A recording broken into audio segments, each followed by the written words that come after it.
اعوذ باللہ من الشیطان الرجیم بسم اللہ الرحمن الرحیم وَإِن كُنتُمْ عَلَىٰ سَفَرٍ، اور اگر تم سفر پر ہو، وَلَمْ تَجِدُوا كَاتِبًا، اب وہاں کوئی لین دین کا معاملہ ہو گیا، قرض کا ہو گیا، کاتب کوئی ہے نہیں، فَرِحَانٌ مَقْبُوضَةٌ، تو کوئی گروی شے رکھ لو قبضے میں، فلاں شے آپ کے قبضے میں رہے گی، آپ اتنے پیسے مجھے دے دیجئے، میں جب یہ واپس کر دوں گا اپنی چیزیں آپ میری چیز مجھے لوٹا دیجیے گا، یہ رہن ہے مقبوضہ۔ لیکن رہن سے کوئی فائدہ اٹھانے کی اجازت نہیں، وہ سود ہو جائے گا۔ اگر مکان رہن رکھا گیا ہے، قبضہ تو ہوگا اس کا، لیکن یہ کہ وہ اس کا کرایہ نہیں لے سکتا، کرایہ مالک کو جائے گا، اس سے کوئی استفادہ نہیں کر سکتا اس مال سے۔ رہان مقبوضہ۔ فَإِنْ أَمِنَ بَعْضُكُمْ بَعْضًا، پھر اگر کوئی شخص اب اطمینان کرتا ہے اور اعتبار کرتا ہے تم میں سے بعض کسی بعض کا، فَلْيُوَدِّ الَّذِي اؤْتُمِنَ أَمَانَتَهُ، تو اب چاہیے اس شخص کو کہ جس کے اوپر یہ امانت آئی ہے، اگرچہ اس کے پاس رہن دینے کو کچھ نہیں تھا، یا یہ کہ دوسرے بھائی نے اس پر اعتماد کیا اور اس کی وجہ سے کوئی شے رہن نہیں لی، تو اب اس سے کوئی غلط فائدہ نہ اٹھائے، وہ گویا کہ اس کے پاس جو اس نے قرض لیا امانت ہے، اس کے پاس وہ امین بنایا گیا ہے۔ فَلْيُوَدِّ الَّذِي اؤْتُمِنَ أَمَانَتَهُ، کہ اپنی امانت واپس لوٹائے، وَلْيَتَّقِ اللَّهَ رَبَّهُ، اور ڈرے اللہ سے جو اس کا رب ہے۔ وَلَا تَكْتُمُوا الشَّهَادَةَ، اور دیکھو گواہی کو چھپایا نہ کرو، وَمَن يَكْتُمْهَا فَإِنَّهُ آثِمٌ قَلْبُهُ، اور جو کوئی گواہی کو چھپائے گا تو اس کا دل گناہ میں مبتلا ہو جائے گا، دل داغدار ہو گیا تو رہ کیا گیا۔ وَاللَّهُ بِمَا تَعْمَلُونَ عَلِيمٌ، اور جو کچھ تم کر رہے ہو اللہ اسے جانتا ہے۔ اللہ کے فضل و کرم سے آخری رکوع پر ہم پہنچ گئے، اور یہ بڑا ایک یوں سمجھئے 3 آیتوں پر مشتمل رکوع ہے، جیسے کہ وہ رکوع جو ہم نے پڑھا تھا جس میں آیت الکرسی 4 آیتیں ہیں وہ، اور یوں کہا جا سکتا ہے کہ یہ 2 رکوع ایک دوسرے کے بالکل بالمقابل ہیں اپنی عظمت میں اور مقام میں۔ آیت الکرسی کی جگہ یہاں ایک دعا کی آیت ہے، جامع ترین دعا جو آئے گی آخری آیت میں، للہ ما فی السماوات و ما فی الارض۔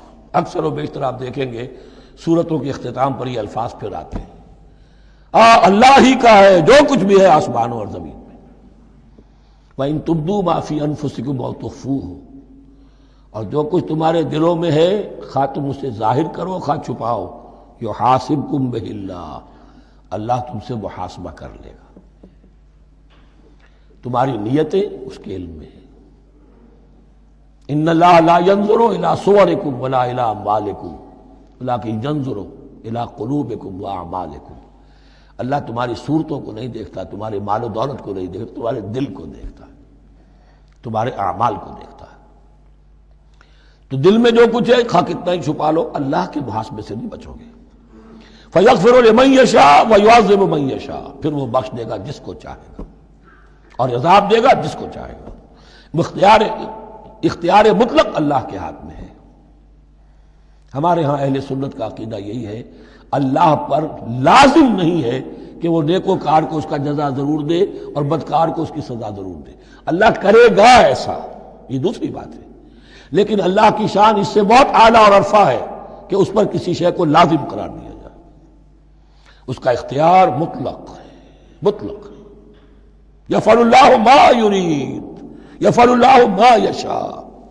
اہل تشیع کا کہنا یہ ہے کہ اللہ پر عدل واجب ہے، اہل سنت کہتے ہیں اللہ عدل کرے گا، جزا و سزا میں عدل ہوگا، یہ ہم مانتے ہیں، واقعہ ہے، لیکن ہم یہ نہیں کہتے کہ اللہ پر عدل واجب ہے، اللہ پر کوئی شے واجب نہیں، بلکہ اللہ نے تو کتب علی نفسہ الرحمہ، اپنے اوپر واجب کیا ہے رحمت کو۔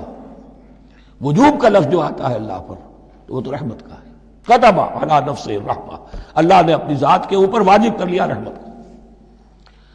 واللہ علی کل شیء قدیر، اور اللہ ہر چیز کی قدرت رکھتا ہے۔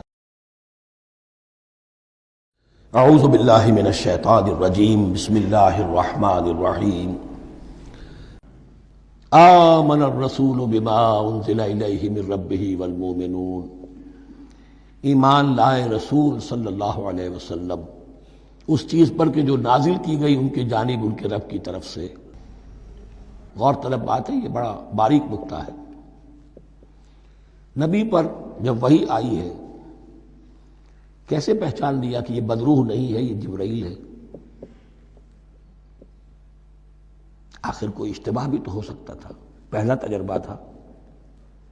اس سے پہلے نہ آپ نے کہانت سیکھی، نہ آپ نے کوئی اور اس طرح کی نفسیاتی ایکسرسائزز کی۔ آپ تو کاروباری آدمی تھے، ایک بہت ہی بھرپور زندگی گزار رہے ہیں، اہل و عیال والے ہیں، کاروبار کر رہے ہیں، ہائی ایسٹ لیول کا کاروبار ہے، تو فطرت جو ہے وہ پہچانتی ہے۔ نبی کی فطرت وہ اتنی پاک اور صاف ہوتی ہے کہ اس کے اوپر کوئی بدروح کا کوئی اثر ہو ہی نہیں سکتا۔ بہرحال ہمارے لیے بڑی تسکین کی بات ہے کہ اللہ تعالیٰ نے رسول کے ایمان کے تذکرے کے ساتھ ہمارے ایمان کا تذکرہ کیا۔ آمن الرسول بما انزل الیہ من ربہ والمؤمنون، ایمان لائے رسول صلی اللہ علیہ وسلم اس چیز پر جو نازل کی گئی ان کی جانب، ان کے رب کی طرف سے، اور ایمان لائے صاحب ایمان۔ اللہم ربنا اجعلنا منہم، اللہم ربنا اجعلنا منہم۔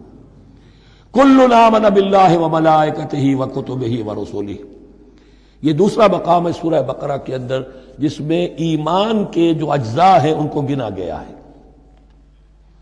کچھ یاد ہے آیت البر؟ لیس البر ان تولوا وجوہکم قبل المشرق والمغرب ولکن البر من آمن باللہ والیوم الآخر والملائکۃ والکتاب والنبیین۔ یہاں بھی اسی طرح ہے، کل آمن باللہ وملائکتہ وکتبہ ورسلہ لا نفرق بین احد من رسلہ۔ اور یہ تیسری مرتبہ بات آ گئی ہے کہ رسولوں کے درمیان کوئی تفریق نہیں کی جائے گی۔ کہاں؟ پہلے تو آیا تھا 16ویں رکوع میں، لا نفرق بین احد منہم ونحن له مسلمون، اور اس سے بھی پہلے آیا تھا والذین یؤمنون بما انزل الیک وما انزل من قبلک، وہ لوگ جو ایمان رکھتے ہیں اس پر بھی جو ہے نبی آپ پر نازل کیا گیا اور اس پر بھی جو آپ سے پہلے نازل کیا گیا۔ لا نفرق بین احد من رسلہ، ہم اس کے رسولوں میں سے کسی کے مابین کوئی تفریق نہیں کرتے۔ تفضیل اسی صورت میں ثابت ہے، تلک الرسل فضلنا بعضهم علی بعض منهم من کلم اللہ ورفع بعضهم درجات وقالوا سمعنا واطعنا، وہی بات کہ جو کہی گئی تھی جب ان سے کہا گیا تھا واسمعوا، کیا کہا تھا انہوں نے؟ سمعنا وعصینا، سمعنا واطعنا، وہ کہتے ہیں ہم نے سنا اور مانا۔ غفرانک ربنا، ہماری درخواست ہے پروردگار، تیری بخشش مانگتے ہیں۔ غفرانک، نون پر زبر ہے، مفعول ہے، نسألک غفرانک، اے اللہ ہم تجھ سے سوالی ہیں، تجھ سے طلب کرتے ہیں، درخواست کرتے ہیں تیری مغفرت کا۔ وإلیک المصیر، اور تیری ہی جانب لوٹ جانا ہے۔ یہاں پر وہ ایمان بالآخرہ بھی آ گیا جو یہاں اوپر نہیں آسان۔ آمن باللہ وملائکتہ وکتبہ ورسلہ، پھر رسولوں کے ضمن میں لا نفرق بین احد من رسلہ، لیکن اس کے بعد وإلیک المصیر، مغفرت اور اللہ کی طرف ہی لوٹ جانا ہے ہمارا، اس میں ایمان بالآخرہ آ گیا۔ اعوذ باللہ من الشیطان الرجیم، بسم اللہ الرحمن الرحیم۔ اب آخری آیت، لا یکلف اللہ نفسا الا وسعها، اللہ تعالیٰ نہیں ذمہ دار ٹھہرائے گا کسی جان کو مگر اس کی وسعت کے مطابق۔ یہ بہت بڑے فضل و کرم والی آیت ہے، جیسے میں نے کہا تھا میگنا کارٹا جو ہے انسانی حقوق کا، کہ اجیب دعوت الداع اذا دعان، جہاں بھی مجھے کوئی پکارے، جب پکارے میں اس کی پکار سنتا ہوں، قبول کرتا ہوں۔ ہاں فَلْيُؤْمِنُوا بِي فَلْيَسْتَجِيبُوا لِي، انہیں بھی چاہیے کہ میرا کہنا مانے۔ دو طرفہ بات چلے گی، یک طرفہ نہیں۔ میری مانو، اپنی منواؤ، تم دعائیں کرو گے ہم قبول کریں گے، تم ہماری بات نہیں مانتے پھر تمہاری دعا تمہارے منہ پر دے ماری جائے گی۔ کرتے رہو قنوت نازلہ 40 دن کے 80 دن پڑھتے رہو، ڈھاکہ تو بیٹھ ہی جائے گا، بیٹھ گئے۔ یہودیوں سے شکست تو ہو ہی جائے گی، ہو گئی۔ کرتے رہو، حرمین میں پڑھتے رہو قنوت نازلہ، مکے میں پڑھو، مدینے میں پڑھو، پوری دنیا میں پڑھو۔ اللہ کو پیٹھ دکھائی ہوئی ہے، اس کے دین کو پاؤں تلے روندا ہوا ہے، اللہ کے باغیوں سے دوستی ہے۔ کسی نے قبلہ ماسکو کو بنایا تھا اور کسی نے واشنگٹن کو بنایا تھا، تمہاری دعائیں کیسے قبول ہوں؟ لیکن یہ جو آیت ہے یہ اس اعتبار سے بہت بڑی رحمت کی آیت ہے کہ اللہ تعالیٰ کے ہاں وہ اندھے کی لاٹھی والا معاملہ نہیں ہے کہ تمام انسانوں سے محاسبہ ایک ہی سطح پر ہو۔ اللہ جانتا ہے کس کی کتنی وسعت ہے، اور وسعت کن چیزوں سے بنتی ہے۔ آپ کو کوئی اور جین ملے ہیں، مجھے کوئی اور جین ملے ہیں، انہیں کوئی اور جین ملے ہیں، یہ جینز، ان جینز کی اپنی اپنی خصوصیات ہیں، خصائص ہیں، پراپرٹیز ہیں، لیمیٹیشنز ہیں۔ آپ کو کوئی اور ماحول ملا، اسے کوئی اور ماحول ملا، اسے کوئی اور ماحول ملا، تو hereditary factors multiplied by environmental factors, ان دونوں سے ایک شخصیت کا حیولہ بنتا ہے انسان کا، جس کو پیٹرن کہتے ہیں ہمارے مستری لوگ۔ جب لوہے کا کوئی شے جو ہے ڈھالنی ہے تو اس کے لیے پہلے مٹی کا یا لکڑی کا ایک پیٹرن بناتے ہیں، انگریزی میں پیٹرن ہے، وہ پیٹرن کہتے ہیں ہمارے مستری لوگ۔ اب آپ لوہا جو ہے اس کو جب اسے کر لیں گے، مائع بنا لیں گے، گلا لیں گے، پھر اس میں ڈالیں گے، وہی شکل ہو جائے گی۔ یہ شاکلہ ہے ہر انسان کا جو بن جاتا ہے۔ قل کل یعمل علی شاکلتہ فربکم اعلم بمن هو اہدی سبیلا۔ اس شاکلہ کے اندر اندر آپ کو محنت کرنی ہے۔ اللہ جانتا ہے کس کا شاکلہ وسیع تھا، کس کا شاکلہ تنگ تھا، کس کے جینز اعلیٰ تھے، کس کے جینز ادنا تھے، کس کے ہاں ذہانت زیادہ تھی، کس کے ہاں جسمانی قوت زیادہ تھی۔ جو بھی کچھ اس نے دیا ہے، جس کو وہاں ہم نے رکھا، اس کو وہاں رکھا، اس نے وہاں تعلیم پائی، اس نے یہاں تعلیم پائی، جو بھی انوائرمنٹل فیکٹرز آئے ہیں، جو بھی جینیٹک فیکٹرز آئے ہیں، سب اللہ کے علم میں ہے۔ ان سب کو ملحوظ رکھ کے اللہ حساب دے گا۔ جو شاکلہ ہم نے تمہیں دیا تھا اس میں تم نے کیا کیا؟ ایک شخص کے اندر فرض کیجئے استعداد ہی ہے 20 درجے کی استعداد ہے، اس نے فرض کیجئے 18 درجے کام کر دیا، کامیاب ہو گیا۔ کسی میں استعداد 100 درجے کی تھی، اس نے 50 درجے کیا، ناکام ہو گیا۔ حالانکہ کمیت کے اعتبار سے 50 درجے زیادہ ہے 18 درجے سے، لیکن یہ 18 درجے کا کام وہ کر رہا ہے جس کے اندر استطاعت تھی ہی 20 کی، یا 18 ہی کی تھی، اس نے پوری کر دی۔ اور 50 درجے والا وہ جس کو اللہ نے دے رکھی تھی 1000 کی استطاعت، اس کا وہ 50 بیکار ہو گیا۔ تو اللہ تعالیٰ کا محاسبہ جو ہے انڈیویجول ہے، اس لیے فرمایا گیا کلہم آتی ہے یوم القیامت فردا، ان میں سب لوگ اس دن قیامت کے دن سب آئیں گے اکیلے اکیلے، تنہا تنہا، ہر ایک کا حساب ہوگا وہ، اور ہر ایک کا حساب ہوگا لا یکلف اللہ نفسا الا وسعہا، اللہ ذمہ دار نہیں ٹھہرائے گا کسی بھی جان کو مگر اس کی وسعت کے مطابق۔ البتہ اس کا اب ایک ریورس ہے۔ ہوتا کیا ہے، ہم سمجھتے ہیں دنیا میں تو بھاگ دوڑ کر رہے ہیں، اور دین اجی ہمارے اندر تو استطاعت دین کے کام کی صلاحیت ہی نہیں ہے۔ دنیا میں دیکھیں بڑے کامیاب تیزی کے ساتھ دوڑ رہے ہیں، کامیاب پر کامیاب، دین ہمارے اندر تو استطاعت نہیں ہے، استعداد ہی نہیں ہے، کیا کریں؟ یہ دھوکہ ہے، سیلف ڈسپشن ہے۔ استعداد اور استطاعت کے بغیر اور صلاحیت اور ذہانت کے بغیر دنیا میں بھی آپ کما نہیں سکتے، محنت نہیں کر سکتے، کوئی نتائج حاصل نہیں کر سکتے۔ یہ دھوکہ اپنے آپ کو نہ دیجیے۔ یہ ہے جو کچھ کر سکتے ہو کیجیے، کھودیے اپنی شخصیت کو، کھود کر جو نکال سکتے ہو نکال دیجیے۔ ہاں آپ نکال سکیں گے اتنا ہی جتنا آپ کے اندر ودیت ہے، زیادہ کہاں سے لے آئیں گے؟ اور اللہ نے کس میں کیا ودیت کیا ہے وہ جانتا، اس کا حساب لینا جو ہے محاسبہ وہ اس پر ہے کہ جو اس نے تمہیں دیا ہے۔ لا، اور یہ مضمون قرآن مجید میں 5 مرتبہ آیا ہے بہت اہمیت کے ساتھ۔ لا یکلف اللہ نفسا الا وسعہا لہا ما کسبت وعلیہا ما اکتسبت، اسی جان کے لیے ہے جو اس نے کمایا، اور اس کے اوپر وبال بنے گا جو اس نے برائی کمائی۔ لیکن لام اور اعلی، لہا ما کسبت، جو بھی اس نے نیکی کمائی اس کے حق میں ہے، اس کے لیے ہے، اس کا اجر ملے گا، ثواب ملے گا، اور جو بدی کمائی وہ اس پر وبال بنے گا، اسی کے لیے اس کو سزا ملے گی، اسی کے حوالے سے۔ اب وہ آخری دعا آ گئی، جامع ترین اور عظیم ترین دعا ہے قرآن مجید کی، ربنا لا تؤاخذنا ان نسینا او اخطانا۔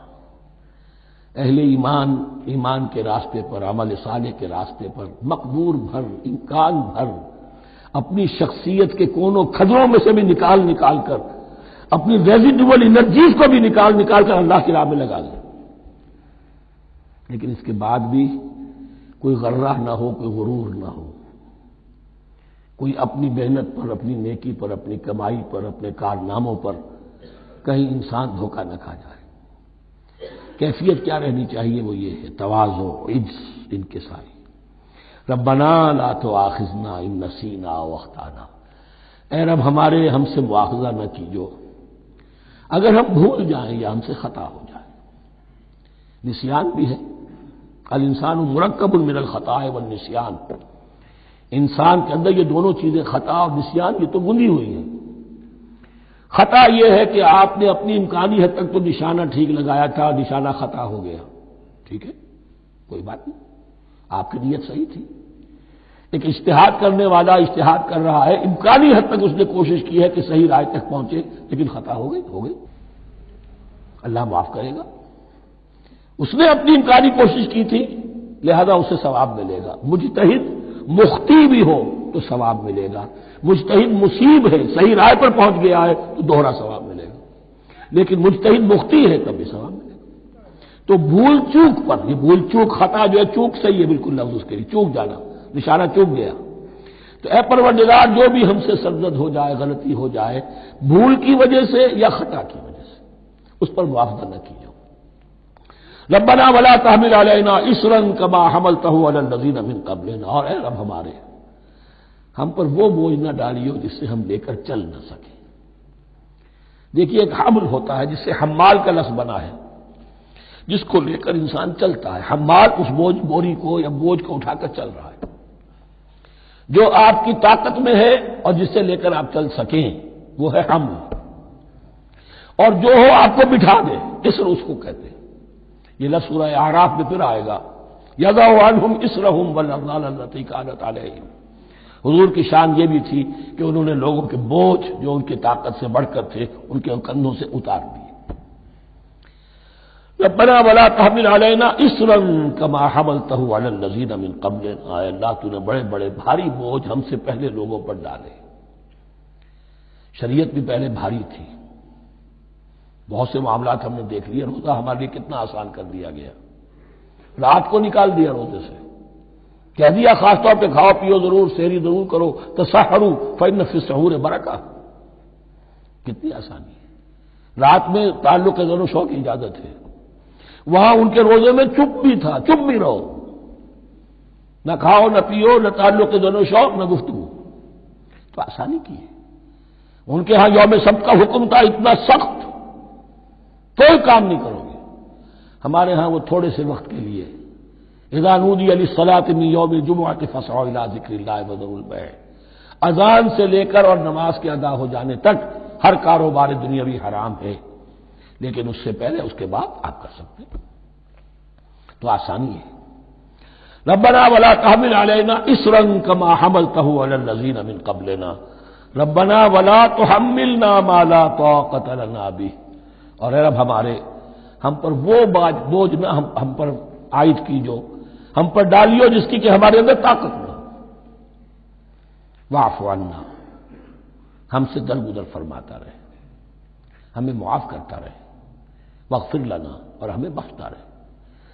مغفرت کا لفظ جو ہے اس کو سمجھ لیجئے ڈھانپنا، مغفر کہتے ہیں خود کو، جو ہیلمٹ پہنا ہوتا ہے تاکہ گولی جو ہے وہ سر پہ لگے تو یہ آپ کو بچا لے۔ مغفر خود پہنتے تھے تلوار کے وار سے سر کو بچانے کے لیے، سر کو ڈھانپا ہوا مغفر سے، تو گناہ کو اللہ تعالیٰ اپنی رحمت سے ڈھانپ دے۔ واغفر لنا، ہماری خطاؤں کی پردہ پوشی فرما دے۔ ورحمنا، اور ہم پر رحم فرما۔ انت مولانا، تو ہمارا مولا ہے، والی ہے، ہمارا پشت پناہ ہے، مددگار ہے۔ اللہ ولی الذین آمنوا یخرجہم من الظلمات الی النور فانصرنا علی القوم الکافرین، بس ہماری مدد فرما کافروں کے مقابلے میں۔ انہی الفاظ پر وہ دعا ختم ہوئی تھی جو طالوت کے ساتھیوں نے کی تھی علیہ الصلوۃ والسلام۔ اصل میں یہ دعا اب تلقین کی جا رہی ہے، مرحلہ سخت آ رہا ہے، مرحلہ سخت ہے اور جان عزیز، تاب لاتے ہی بنے گی آپ غالب۔ اب وہ مرحلہ آ رہا ہے، اس کے لیے تیار ہو جاؤ۔ یہ سارا حصہ جو ہے در حقیقت یہ تمہید ہے غزوہ بدر کی۔ صدق اللہ العظیم۔